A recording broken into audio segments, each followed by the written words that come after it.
गीता में भगवान श्री कृष्ण एक उपदेश बताते हैं कि मनुष्य को सदैव अभ्यास करते रहना चाहिए।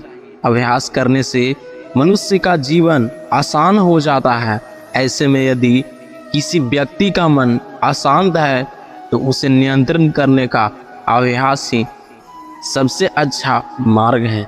जो लोग भक्ति में श्रद्धा नहीं रखते वे मुझे पा नहीं सकते, अतः वे इस दुनिया में जन्म मृत्यु के रास्ते पर वापस आते रहते हैं। मैं धरती की मधुर सुगंध हूँ, मैं अग्नि की उष्मा हूँ, सभी जीवित प्राणियों का जीवन और सन्यासियों का आत्म संयम भी मैं ही हूँ। वह जो सभी छाएं त्याग देता है और मैं और मेरा का लालसा और भावना से मुक्त हो जाता है, उसे शांति प्राप्त होती है।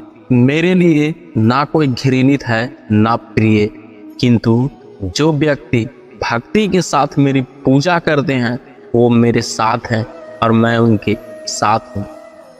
मनुष्य को जीवन की चुनौतियों से भागना नहीं चाहिए और न ही भाग्य और ईश्वर की इच्छा जैसे बहानों का प्रयास करना चाहिए। मनुष्य को परिणाम की चिंता किए बिना लोभ, लालच बिना एवं निस्वार्थ और निष्पक्ष होकर अपने कर्तव्यों का पालन करना चाहिए।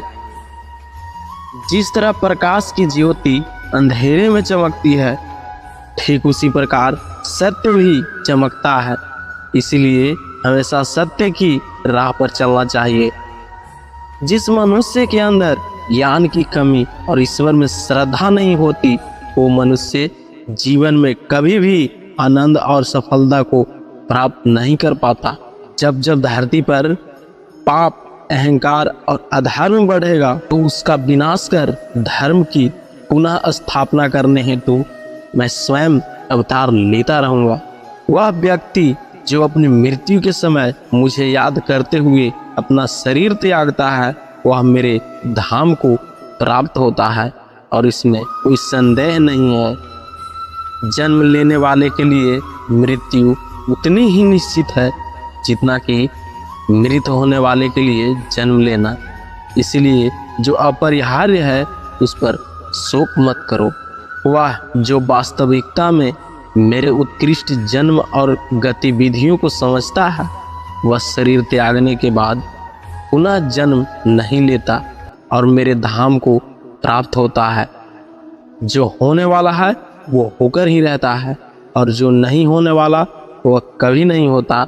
ऐसा निश्चय जिनकी बुद्धि में होता है उन्हें चिंता कभी नहीं सताती। अपने परम भक्तों जो हमेशा मेरा स्मरण एक चित मन से मेरा पूजन करते हैं, मैं व्यक्तिगत रूप से उनके कल्याण का उत्तरदायित्व लेता हूँ।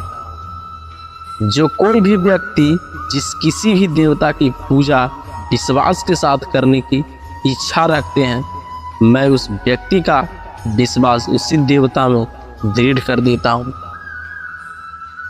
अच्छे कर्म करने के बावजूद भी लोग केवल आपकी बुराइयां ही याद रखेंगे।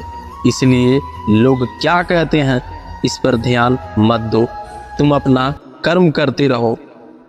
मनुष्य को अपने कर्मों के संभावित परिणामों से प्राप्त होने वाली विजय या पराजय, लाभ या हानि, प्रसन्नता या दुख इत्यादि के बारे में सोचकर चिंता से ग्रसित नहीं होना चाहिए। तुम क्यों व्यर्थ चिंता करते हो? तुम क्यों भयभीत होते हो? कौन तुम्हें मार सकता है?